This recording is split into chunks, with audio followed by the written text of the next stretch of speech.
Bilirdinizmi ki, badambura Azərbaycan Respublikasının ənənəvi və ləzzətli şirniyyatlarından biridir. Xüsusilə Novruz bayramında özünə məxsus ətir və dadı ilə Azərbaycan süfrələrini bəzəyir. Yalnız yerli xalq arasında deyil, həm də İranlılar üçün Təbriz və Gəzdin ənənəvi şirniyyatlarını xatırladan bir dad hesab olunur. Badambura həm görünüşü, həm də dadı ilə Azərbaycan şirniyyat mədəniyyətinin ayrılmaz hissəsidir. Badambura hazırlamaq üçün undan, yumurtadan və şəkər yağından nazik xəmir yoğrulur. Sonra o, doğranmış badam, şəkər və hil qarışığı ilə doldurulur. Xəmir aypara və ya kiçik üçbucaq formalarda bükülür və sobada bişirilir.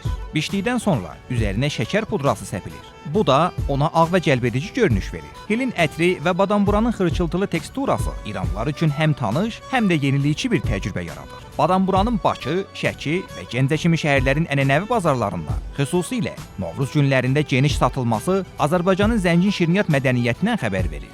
Bu şirniyyat təkcə yerli insanlar üçün deyil, həm də orijinal dadlar və ortaq mədəni bağlar axtaran İranlı turistlər üçün unudulmaz və ləzzətli bir təcrübə təqdim edir.